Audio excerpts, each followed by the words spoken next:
Good afternoon. Hey, everybody. So I'll go ahead and introduce myself, and I'll let Dylan do his. My name's Lee Faust. I'm a senior solutions architect for GitHub. I've been with GitHub for almost 2 years now.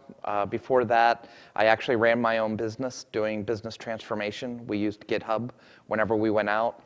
And worked with customers. It was a lot of best practices, a lot of what we now call DevOps. I'm also a former Red Hatter, so I worked at Red Hat from 2006 to 2009. So I kind of feel like this is like my high school reunion. You know, I got to come back after 10 years. I got to come back to see Red Hat again. So. And then my name is Dylan Silva. I am a principal product manager for the Ansible product. There we go. Much better. So Dylan Silva, principal product manager for Ansible. I handle technical integrations between Ansible Core and Ansible Tower with other ISVs in our ecosystem. So the conversation that we're going to have today is sort of threefold. So there's going to be a number of different products in the mix. So when I actually go out and I work with customers and partners, one of the things that we're normally doing is we're talking about best practices. And this is one of the things that has really gotten a lot of attention to both our customers and our partners. And when I go out and I talk to them that we've gotten pretty good about application automation. So developers have gotten pretty good at continuously building their code, CI, CD, build a package, and then once the package is there, it just kind of stalls. On the infrastructure side, we've gotten pretty good at some infrastructure automation. So we've got tools like Ansible, Ansible Tower. We're using virtualization, we're using containers, we're using ways of being able to automate all the way to the point that we have a shell. What happens is from the shell and from the package is sort of like our last mile. And how do we bridge that gap? One of the things when I talk to CIOs and CTOs is that gap can be very, very wide, or that gap can be very, very close. That gap is not a technical gap. That gap is a cultural gap. And the two pieces that we use inside of GitHub to bring that cultural gap together is through transparency and through collaboration. And when we talk about that from a GitHub perspective, it's a very open source mentality. So when you're actually working inside of your own companies, one of the things that PayPal wrote a book around is actually something called inner sourcing. And inner sourcing is basically taking the best of open source workflows and applying them to your own business internally. So a lot of the conversations that we usually go in and talk to customers about are what these best practices actually look like. So what does collaboration actually look like from our customer's perspective? So this is a traditional sprint. So those of you who are not developers, this is going to look like something new. The place where the operations people come into is at the very end. So this is both sides of those. It doesn't go that the slide before doesn't go from one side and then go off on the other. What we're seeing today is both sides are developing in parallel, and they end up meeting at the top of that bridge. So when we talk about what this sprint cycle looks like is usually a developer has an issue, a bug, something that they're working on, and they end up having to take on that task, and they end up being put out on an island. The other thing is we take a task and we always think of that task as something that will always make it into production. But that's not always the case. As developers, we're not perfect. We break things. We try different things. We try different frameworks. We find that one framework based on the way that our security system is set up would never work when it goes into production. We find out that the way that we want to render a particular SQL query is going to run a huge CPU spike on the servers. So we have to go back and we've got to revisit. So what we try to do is we try to talk about actually bringing other developers into the conversation, because the more people that collaborate early on in the process, what happens is we find that we make less mistakes when we're actually in production. So we have this iterative cycle in the middle. So we collaborate, we do continuous deployments, all of those pieces in the open inside the company. It's not an easy task. I remember the first time I opened up a pull request inside of GitHub. Now, I've been a developer for over 20 years, and I respect the developers at GitHub immensely. Just like a lot of other people inside their own companies. There's other people inside of your company that when you get ready to go ahead and show, this is my first Ansible script that I'm gonna go ahead and write, and I wanna run this in production. It's kind of scary. It's like, I have no idea if I did this right. I read all the books, I went to the training class, I think that what I'm doing is the right thing. But then you have somebody who's been doing Ansible for 3 years, 4 years, and all of a sudden they come in, or Michael DeHaan comes in behind you and goes, yeah, that's completely wrong. You should break that out. You should do this differently. And in that culture of collaboration, what happens is we find so many developers. When I opened up that first pull request, I was afraid that people were just going to come in and just tell me everything that was wrong. I was really shocked to find everybody coming in and just helping me be able to move that code forward, helping me get to the next level. So a lot of things were, hey, this isn't the way that we format this particular for loop inside of GitHub. You should probably do it this way. People pushing me and saying, hey, you should look at this unit test. It looks like something that you would probably want to include as part of your pull request. So it was very constructive, and I was very excited. And when I worked at Red Hat and worked with the Fedora community, a lot of those things felt the same. So what we're going to walk through today is actually what that workflow normally looks like, and we're going to focus in primarily just on the Ansible side, and we're going to start off going in, looking at some Ansible code. We're going to look at what that looks like inside of GitHub, and then we're going to go ahead and then Dylan's going to take it from there, take us into Tower, and then what we're going to do is we're going to come back in and look at what that looks like inside of a chat client, all the way looking at the entire flow. So let me go over into my browser. So here you can see, how many people here use GitHub? Yes. We're actually getting the message out there. That's awesome. So this is Luke's contribution graph. Poor Luke is a very lonely developer. He has no green dots. So he has no contribution. So he's looking for something to do. So he recognizes down the bottom that he's actually part of this organization. This organization is our operations organization. So inside of here, he sees a repository that he has access to. And he's all excited because he just came back from Ansible training. So it's time to go ahead and get his feet wet. So as he goes into the repository, repositories inside of GitHub are a combination for us of code, it's our issues, it's our pull requests, and then we have some metrics. There's also other things as an admin that you can go in that I'm going to show you guys after we do some of the ChatOps stuff, how all of these pieces are actually tied together. So as he goes in, he's looking at some of this code, and he remembers that there was an issue that somebody had opened up. And here inside of the issues that we have, okay, so he's got an issue, he's looking through, he can see what sort of needs to be done. So what we're going to do is we're going to go back into the code, and one of the things, I'm not sure, I actually showed Dylan this nice little trick. If you're not aware of this, on github.com or GitHub Enterprise, if you hit the T key, you get a fuzzy search. And this fuzzy search, I can start typing anything that I want. If I remember correctly, it was roles. So when I type roles, what will happen is underneath, it's kind of hard to see on the screen, but everything that is roles, it's now showing me all of the roles locations inside of this code, and it's all in bold. So underneath the roles, we had a... Yep. So inside of here, what we need to do is, we know that we're actually getting ready to roll out a new version of this application. So the new version of the application is actually going to be version 1.1. So from a GitHub perspective, the first rule, if we go back to that other long diagram, the first thing that we need to do is we need to create a branch.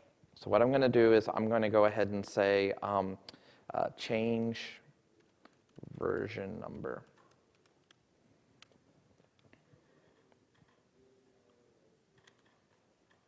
Let's see. Oh. Go in. Oh, hold on. Luke does not have permissions.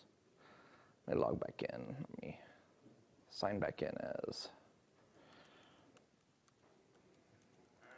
Yeah. This is my alter ego.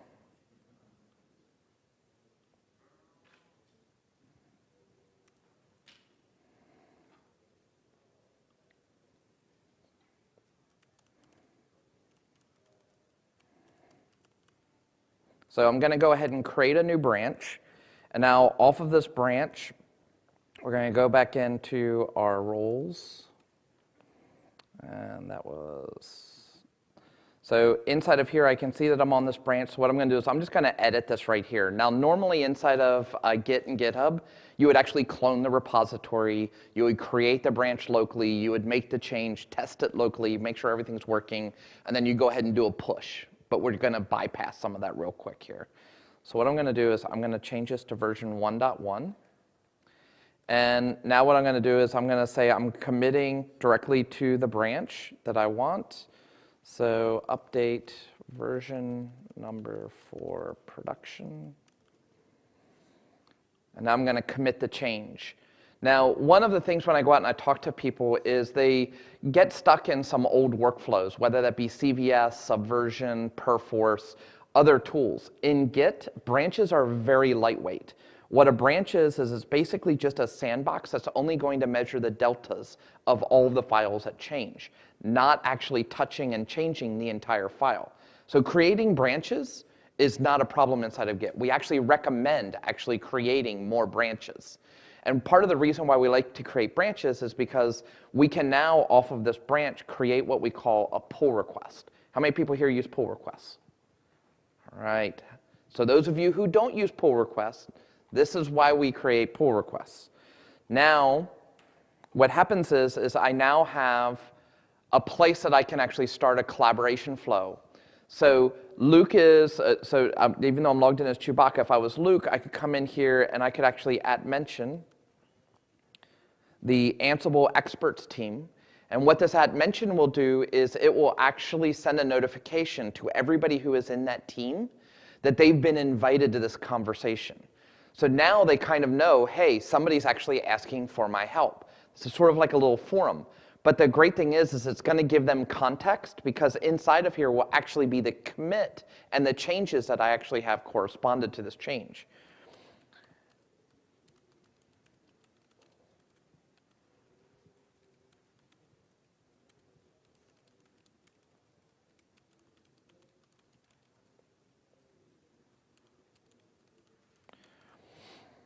So you can go in, you can preview. One of the things that we would normally do, like if you look at some really good open source projects, or even what we do inside of GitHub, one of the things that we actually recommend to customers is usually it's not going to be this short.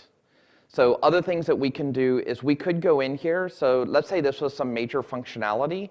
So what I could do is I could actually have additional tasks, and I could say write unit tests, push to dev, write some docs. And what this will do is this will actually create little checkboxes for me. So we actually use this as a way to be able to track where we are inside of the state of a particular item, especially if we have different people that are responsible for this. So even though the infrastructure team may be writing some of this code, I may actually be touching many pieces of the infrastructure. So let's say I'm writing an Ansible script that's actually going to go in and actually modify a storage device. Or I'm actually upping the memory from 8 gig of memory to 16 gig of memory. Or maybe I'm going in and I'm changing the virtual CPU size. I might need to involve the capacity planning folks. I might need to be able to bring in the storage architects. Other people, I could actually assign them other tasks, and when they actually check off and say, yeah, this script actually looks pretty good, we've got the capacity, everything looks great, this is actually going to do what we need it to do, they can just do a little check mark inside of there, so that way we know that we've actually gotten a review from them that it's okay to move forward. So now when I create this pull request, what we'll see is we'll actually see a commit underneath. The other thing that we're actually seeing underneath is, if you saw there very quickly, is it actually ran a very simple check. So what happens is right now we're saying that this branch has no conflicts on master. So the reason why we create branches, and branches should be short-lived. We don't want these branches to live really long like they would in something like Subversion. So the reason why we want them to be short-lived is so that we can actually merge them back into the code base. So now if I actually look at the changes If we were actually collaborating with other developers, you could actually go in here and make line item comments. So somebody else could come in and say, hey, are you sure that this is version 1.1? Are you sure this shouldn't be version 1.2? And then we can actually collaborate on that. The great thing is when we talked about before, when we were actually discussing about developers always pushing something into production, one of the things that I've seen that can be very valuable for this is, let's say I need wanting to go to a newer version of JBoss, and there's a new application that's coming from the developers. And we know that the memory for the heap actually has to go from 4 gig to 8 gig of memory. Well, for us to go ahead and do the capacity planning and to go, and we may have to go to procurement, go get new hardware, go ahead and upgrade those VMs, all of that isn't going to take a day or two. So what we can do is we could actually close this pull request knowing that there's other actions that are going to be taken outside of it. So it's not churning up developer space. Project managers aren't going, where are we? I just closed it out because I'm just saying that my work is complete for right now. Once all of the other infrastructure stuff has been complete, maybe there's maybe you've tied this into something like ServiceNow or something like Track or something like a Jira Service Desk, and those other pieces on the back end, once all of those pieces are complete, you can then correlate those back into this pull request. When they are all done, you see that they're all done, you then come back in, and then you open your pull request back up, and then you can complete it. So there's other times that we may even take a particular pull request, you may actually look at it and say, this is not the way that we want to go forward, we don't want to do this at all. I can actually go back into the pull request, into the conversation, and I can just close the pull request. If we go ahead and close it, the great thing about having a pull request closed is if I just was keeping everything, like you hear people talk about documenting everything inside of the code. Well, what happens is if I just go ahead and I delete the branch, I lose all of the history, all of the changes that took place. Inside of here, I actually have the historical record inside of a pull request. You'll actually get an option down the road that if all of a sudden you went down a spike and you were trying something new, and then all of a sudden there were some frameworks, some things that were missing, you could actually go in, there would actually be a button that would say restore branch. It would actually go back, grab all of the changes that were taking place, repopulate that branch, recreate it and put it back into a new pull request, and it would automatically link the 2 pull requests together. So you can actually keep historical records inside of your company about why or why not did you move forward with these sets of changes before they ever make it into the infrastructure environment. So what I'm going to do is I'm going to merge this pull request. One of the other new features that we have as well inside of GitHub, I'm actually using GitHub Enterprise, so if you notice up here, github.gitaboard.com. GitHub Enterprise is a version of GitHub that you can actually install on your own network. It's just a virtual appliance. And then you also have github.com. All of our features from github.com ended up coming directly into GitHub Enterprise. It's usually about 3 months behind. So this feature came out in February of this year, and now it's in our latest Enterprise edition. So if you're actually doing an integration branch workflow, which we could talk about later, what you can do is when you actually want to move that into production and you want a very clean history inside of your production branch or your master branch, you can actually squash all of the commits. So basically you have one commit that basically has all of the changes inside of it instead of having all of the historical pieces behind it. So I'm just going to go ahead and confirm this merge. And now that change, if we go back in and look at app deploy, oops.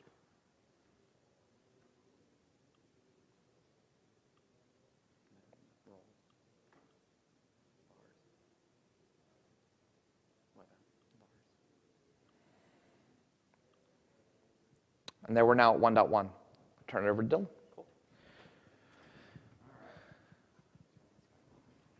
So now from this point, we're going to jump over to Ansible Tower. Before I talk about Ansible Tower, who here knows what Ansible Core is or uses Ansible? How many of you, keep your hands up, use Ansible Tower today? All right, cool. So let me think this is, Just cancel. yeah. Pull out my LastPass. Give me 1 second, folks.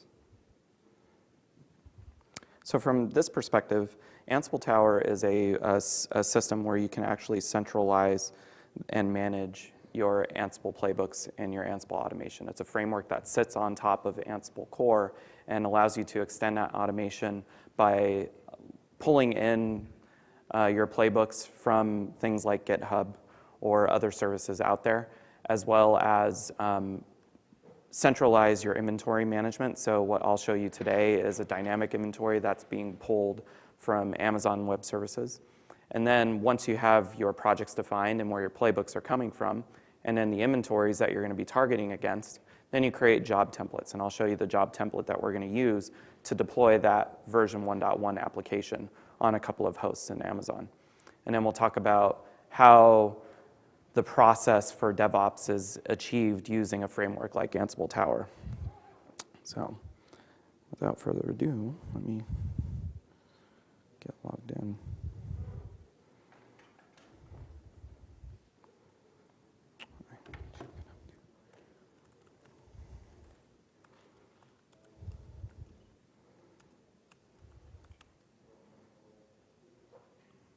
All right. So when you log into Tower, the first thing you see are the 4 bits that make up Ansible Tower. You have your projects. Your projects are what we call the endpoints for all of your playbooks. So you can see I have 3 projects here. I have a baseline project that's used to baseline systems. So if you think from an operations perspective, you have a common role that does your baselining of an OS after the system is first spun up or a cloud image comes online. Then I have some other example playbooks to play with. And then for here in Red Hat Summit, we created this project. You can see that we're referencing that operations repository Ansible playbooks. And then you can see that you can specify a specific SCM branch that you want to check out from. Since we push the master, we're just going to be pulling direct from master. And then from a credential standpoint, you can actually import credentials directly into Tower, and they're encrypted. So when you provide access to teams within your organization to utilize this project, you're giving them indirect access to this credential without them having full-fledged access to know what that private key is specifically, or a username and pass. And then you have some options associated to this where you can clean out a repository each time that an update occurs. So let's say that if you go onto the disk of the system and you make changes to the playbooks on the disk of the Tower system, this would clean up those changes you make. And then you can also do an update on launch. For the sake of the demo, I'm not doing update on launch to show you how to do an update. So to pull in the latest change that was just merged, I'm going to hit this button here. And then you're going to see actually what Tower is doing is calling Ansible to do a git pull from GitHub and update. And that job is now completed. We can see that everything's okay. Because the check passed, we expect it to work. So now, inventories. When you have an inventory, it's as simple as defining a static inventory. So you create a host, define a host name, and then you can create groups for those hosts and place them in that. Or you can actually create a dynamic inventory. So I'm pulling direct from Amazon at the moment. And you can see I have 2 hosts that I already have pre-populated for my dev environment. So when you look into these hosts, you can see some variable information is automatically pulled in that's associated to each instance. And these variables can be utilized in playbook runs for anything that might be associated to the host specifically that you want to do. In the case of our playbooks, we're not using any of these, but they're available for you to utilize. We also create groupings automatically based on some tags that are associated to these instances within Amazon, maybe the keys. So you can see I have a key called D Silva, and these are a grouping in of itself. And then you can also do it based on security groups. All of these allow you to do more extensive automation based around the groupings that Amazon itself applies. You can also create your own groups as well by just adding another group. So I want to create a group called testing. And then let's say that I had a playbook that was targeting that. I would just add each one of these hosts to this testing group by just copying it and moving it over to testing. And it's as easy as that. So this is kind of your inventory control within Tower. Once again, those users outside of operations, let's say those dev individuals that you wanted to give access to this inventory, you could grant them access to it to read it and utilize the hosts that are in that inventory without giving them edit access or accidentally deleting a host or doing something that they shouldn't be doing effectively. So now we have our projects defined, our inventory defined, and you have your job templates. A job template is basically Ansible-playbook, the name of the playbook that you're using, and the inventory you're targeting. How does that look as far as we're concerned? So today we're concerned about this deploy app. So I created this ahead of time. You can see I gave it a descriptive name, whatever I wanted to call it. It is a run, because I'm actually applying this playbook. You can do check mode as well. Scan is a special type of job to gather details about the hosts under inventory. We're not going to look at that today. So you can see the inventory that I'm targeting, which is that Red Hat Summit demo, the project that I'm pulling a playbook from, and the actual playbook. And we're going to use my private key. Anybody want to see my private key? Cool thing, as I mentioned, with any credential that lives within Tower, nobody has access to it, even the person that put it in. It's fully encrypted. So you can grant access now to systems to developers that you wouldn't have been able to in the past. You can give them that access to do deployments, to do tasks that they wouldn't be able to in the past. So then, from there, it's as easy as clicking this launch button. So now we're actually going through the process of that playbook that's defined, and we're going to deploy version 1.1 of the application. So while this is running in the background, let's actually pull up the app and see if I can catch it in time. So we're going to go to 8080, web app, and it actually already updated. I wasn't quick enough. But what you would have seen is that this is version 1.1. It actually would have said 1.0, but I missed it in time because Tower moved that quick. That's how fast Ansible moves with doing a deployment. And you can see within Tower, we actually clearly define the tasks within the play, and then the event details and the results of each individual task has some info associated to it. Another cool feature that comes along with it as well is while you're watching a job, you can actually look at the standard out in real time as it's running against the systems. Looks familiar, right, for those of you that use Ansible Core? All of that is fully available in Tower.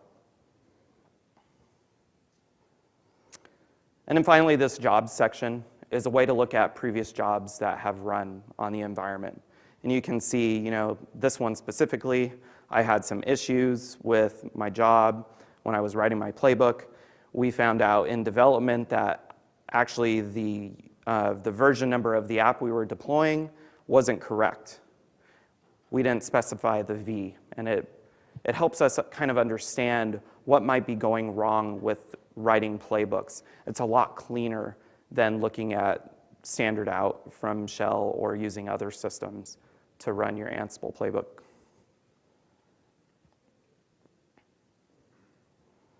The final thing that comes along with this in this specific feature is what helps enable the ChatOps approach is our API. Our API for Ansible Tower is fully browsable. Most features that are within the UI of Ansible Tower are actually driven by the API in the backend. So from our perspective, any integration that you want to do to help make Ansible the central automation tool of your whole environment with other systems is leveraging Ansible Tower's API. This is the final puzzle piece, effectively, to connect all of your services together. So what we're doing with GitHub and their API space compared to our API space, and other features that my team is working directly on with other integrators, is leveraging this Tower API. So with that, now we can move on to the ChatOps stuff and take a look at some cool things there. So let me switch over. So first thing first, how many people here know what ChatOps is? Wow. I can tell you, I probably did my first ChatOps talk about 18 months ago, and like one hand went up. So ChatOps from a GitHub perspective is, we actually have been doing ChatOps since 2011. And ChatOps for us, there's a gentleman who works at GitHub. His GitHub handle is Technical Pickles. His real name is Josh Nichols. He was actually the creator of Hubot. And Hubot is just a bot that sits inside of any chat. There's chat adapters for Skype. There's ones for HipChat, ones for FlowDoc. There's ones for the one that we're looking at here is RocketChat, which is an open source Slack competitor. You can also run it inside of Slack.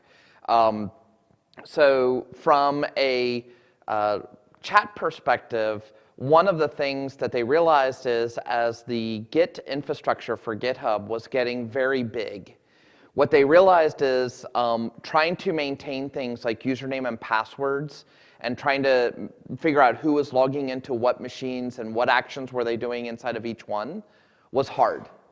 So what they did is they said, well, the most secure way for us to be able to get to any machine is by using public-private keys. So they said, yeah, this will work. So for our 22 operations people, we'll just have them create all their keys.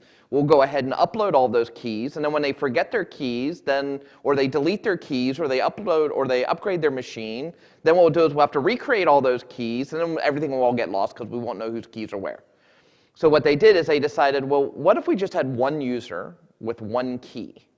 And what we could do is we could basically write a series of scripts that would allow us from one chat bot to be able to manage our entire infrastructure. So there are things like the one that is the most common one that we give as an example is, I guess it was about a little over a year ago, GitHub was hit with its largest denial of service attack that ever happened to any company in the US, at least publicly that they would admit that it happened. One of the things that immediately kicked off is our bot was actually sitting inside the infrastructure and was actually monitoring the activity that was actually going on. And there were certain metrics through our CDN provider that actually came back, and through their API, we could get flags back from different colors, different states of being able to say, are we actually under a denial of service attack? So the person in operations who is actually one of our security gurus was actually about to go give a presentation in Paris when he got an alert on his phone from the bot that said, we're about to be under attack. Not that we're under attack, but it looks like we're about to be under attack. He logs into chat from his phone in the back of a cab on the way to his talk, tells Hubot to go off and prepare for the attack. Hubot automatically goes ahead, sets up a series of honeypots, automatically starts rerouting all of the traffic. All of the honeypots start returning 404s and 500, so it looks like the attack is actually winning. In the meantime, it automatically redirects all of the external load balancers, so start pushing through a separate data center, so all of our users who are actually going to other locations for the website would be getting 200s. And then once we figured out exactly where the IP range, where the attack was actually coming from, then we routed all of those attackers directly to the honeypots. They thought they were winning. They thought GitHub was down. The entire time, GitHub's status was a green the entire time through. So The bot itself doesn't have to be something that is always interactive. It can actually somewhat be proactive for a lot of different activities. So the one that we have set up right here is actually when we actually opened up the pull request. One of the things that we realize is you're not going to want to sit in Tower all day long and just sit there and just watch when people are doing things inside of Tower to be able to figure out what's going on. It's the same thing inside of GitHub. You're not going to sit there as soon as you open up your pull request and just sit there and watch in front of your monitor and wait for somebody to come give you a comment. You're going to go work somewhere else. A lot of times, we work inside of our email. Well, when we work inside of our email, we get so many other things inside of our email that a lot of things get lost. So for us, ours is inside of chats. We actually have chat rooms that are dedicated just to the bots. And then we have bots listening in each one. And then we have certain secured rooms that are only available where people inside of operations can actually do production type deployments. We actually run all kinds of other bots inside of GitHub. Our entire sales process is completely ChatOps enabled. So when we want to go ahead and we've got somebody who just comes into Salesforce, and they come in and it's a lead that's been generated from our website, we see that a lead has come in and it actually shows up inside of Slack for us. And then what happens is we can actually type Hubot Recon, and then we give the domain name of the actual customer from the domain that they actually came in from. We can actually look, are they already an existing customer? We can look, do they have any open tickets? How many times have they come to the website? What's the Google Analytics on that customer? What partners do we have that are already registered with that particular customer?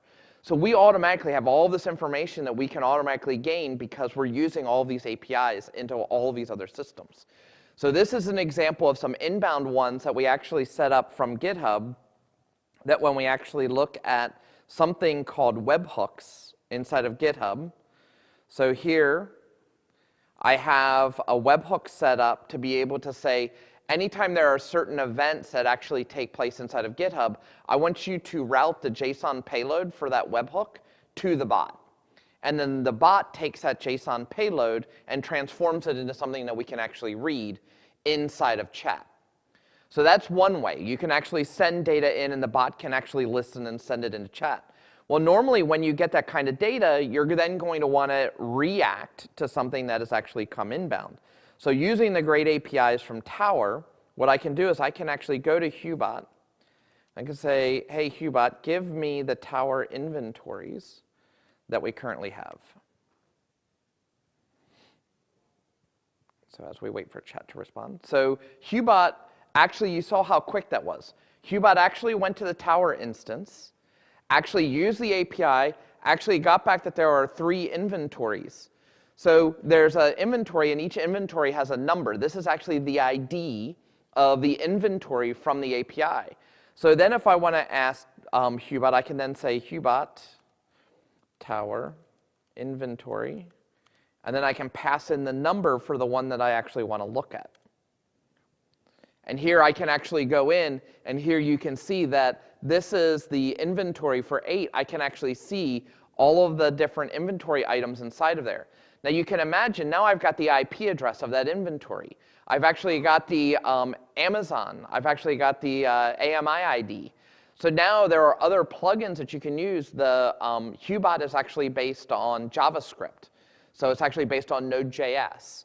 So there's all kinds of other plugins that you can have. There's an AWS plugin. So I could now have Hubot. I could actually drill in and ask Hubot and say, hey, go ahead and tell me more about that Amazon ID that's sitting there. Get that ID back. I could then go ahead and say, hey, give me the last 100 lines of the standard out log from that particular machine. And it can pipe it and send everything back into there.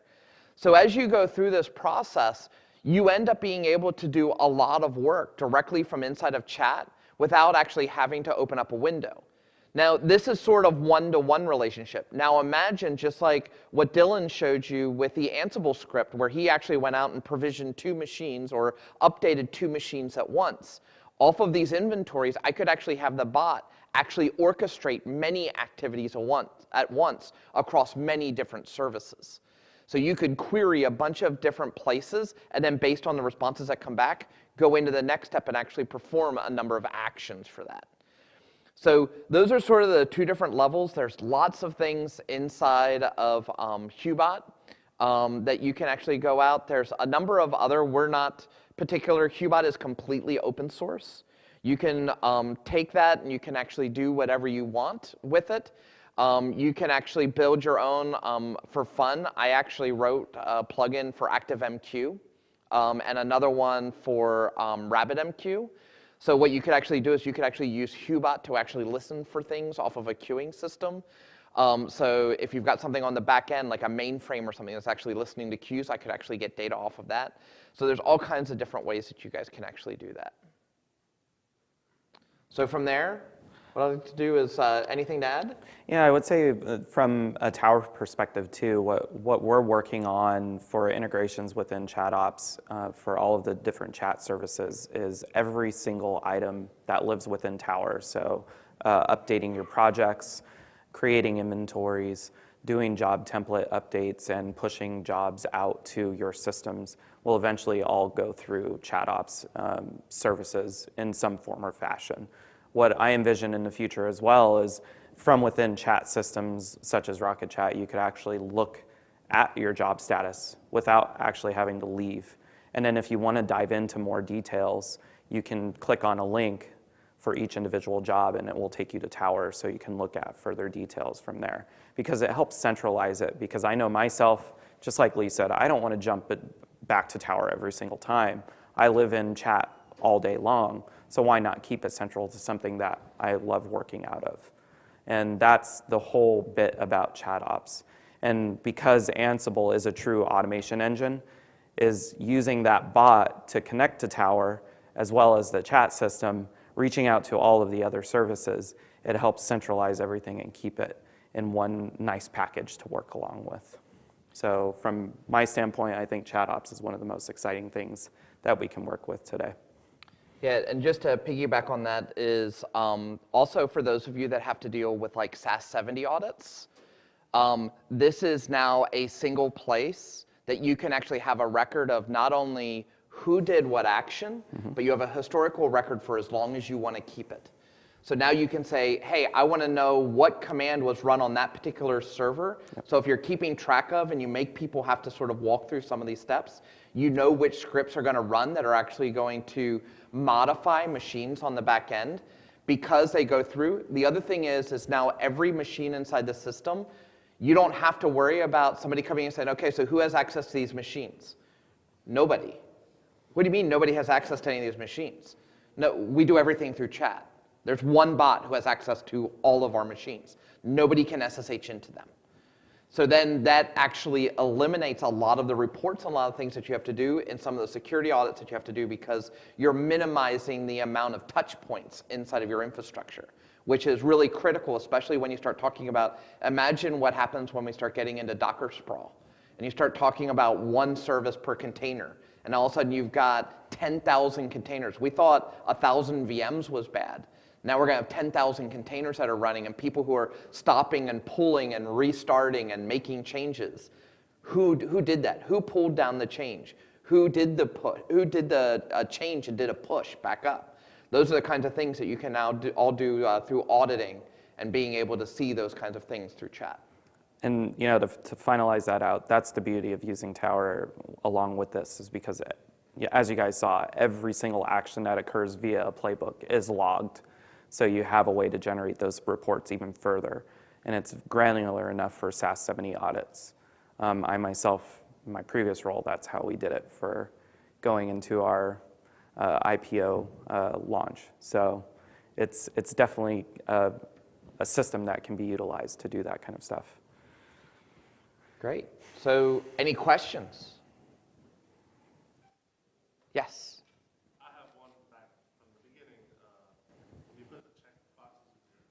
Sure. When someone checks it off, does it show who checked it? It does not show who checked it. So one of the things that we try to talk about inside of GitHub is, again, through that transparency, is there also has to be a trust factor. So when somebody actually checks the box, it is a request. Yeah, it is a request to be able to say edited by. So there are some things that we're looking at about being able to create more traceability inside of GitHub.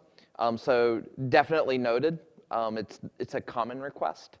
The piece that we're trying to look at doing is, a lot of the things that we run into is we want to try to keep as clean of a UI as possible.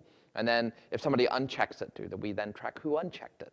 And then if somebody else comes back in and checked it, do I keep a historical log? Or do I keep those as comments on the side? Or do I keep it as a hidden div and show it only when I need to? But one of the things, we actually have a very large customer that what happens is we can actually trace the action on the page. It is actually stored in the database. We just don't represent it inside the UI.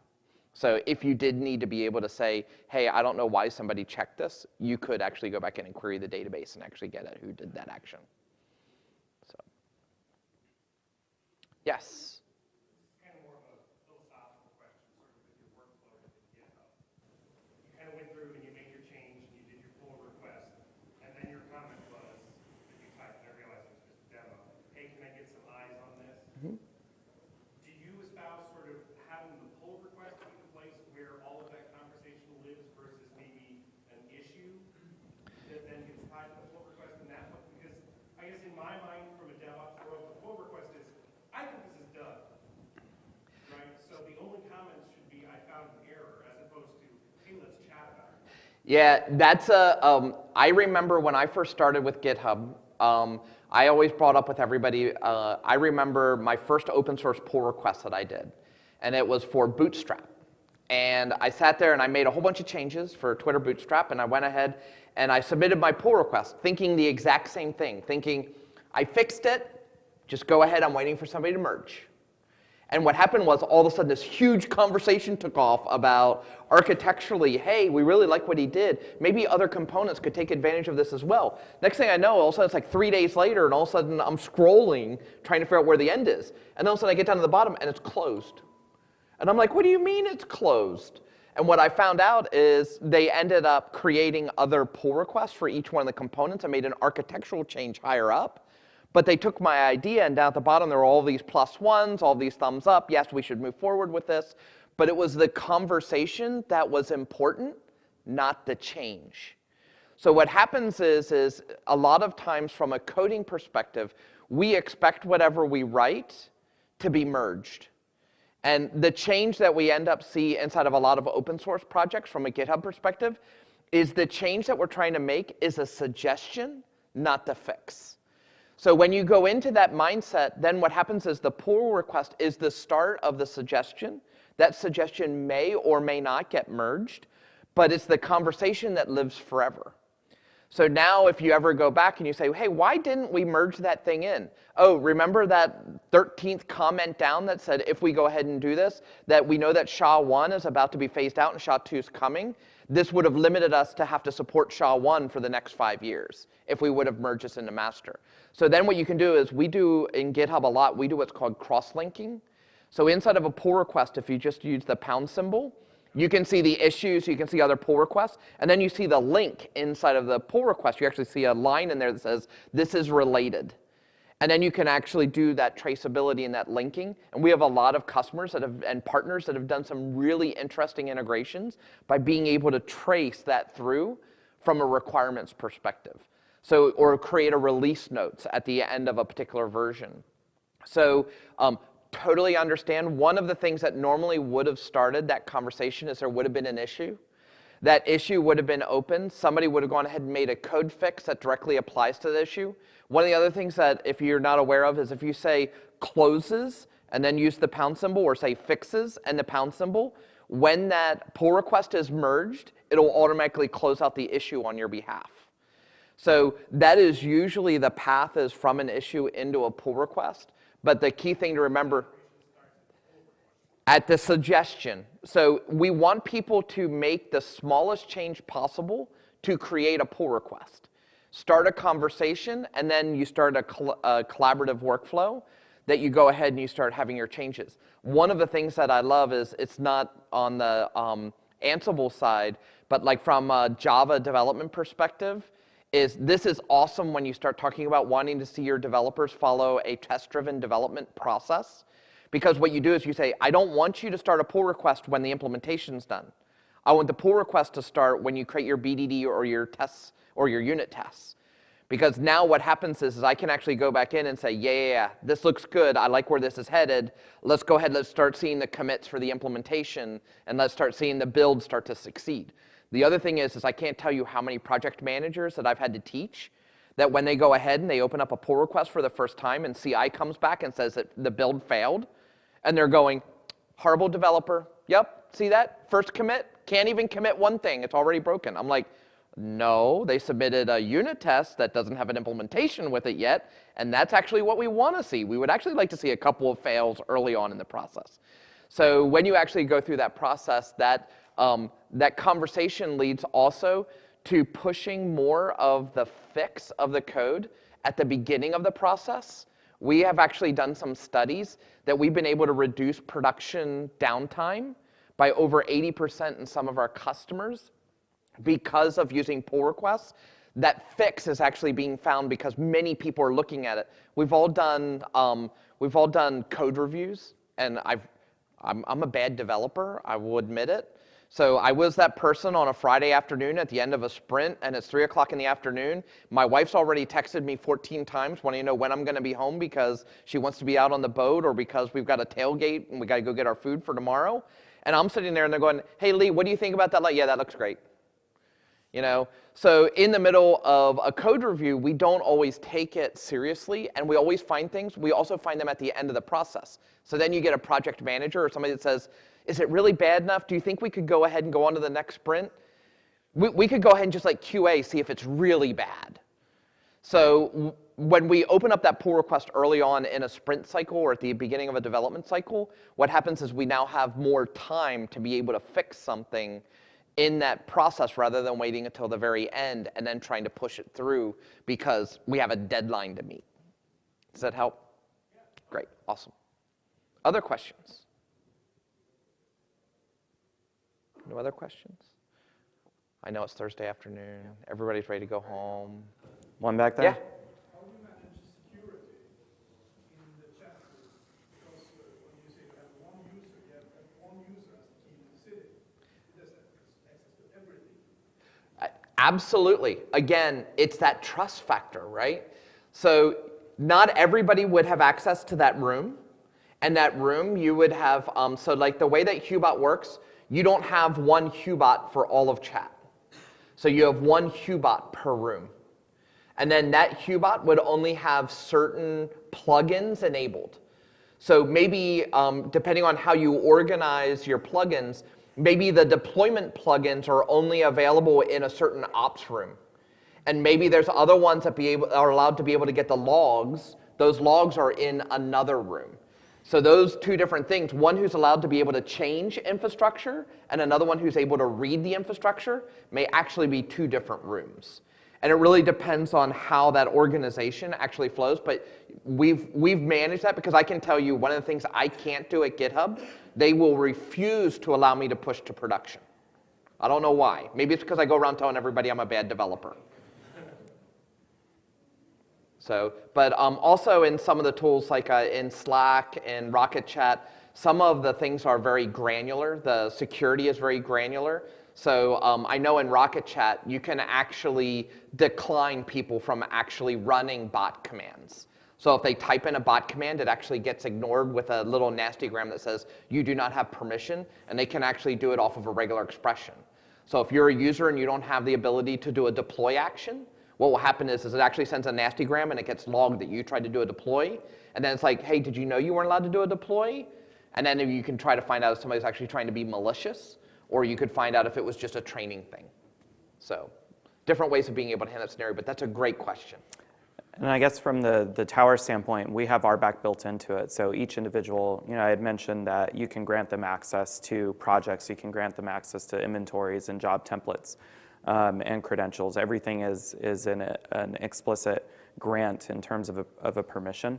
So from that perspective, the one-to-one mapping between Hubot in this case and Tower is that user would have access within Tower to do those commands, and then you see the logging happen between the systems in this case. The way you could extend it even further is that the individual users logged into a chat system will have a one-to-one mapping of a user within Tower, and then have some communication go back and forth via the bot that does a handshake, so to speak.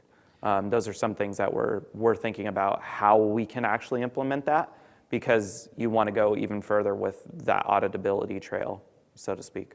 Yeah, so we actually have it in Slack that we actually had them extend Slack for GitHub for us, that we can actually load our GitHub personal access tokens, and then we can actually pass in, like Dylan was saying, as an encrypted, we actually have a variable that we can actually use the bot, we can actually pass our token in to be able to get access to certain pieces of the infrastructure that require some sort of identity to validate you are who you say you are. Yeah, just think of the bot mostly as your API coordinator, really, at that rate. Yep. Other questions?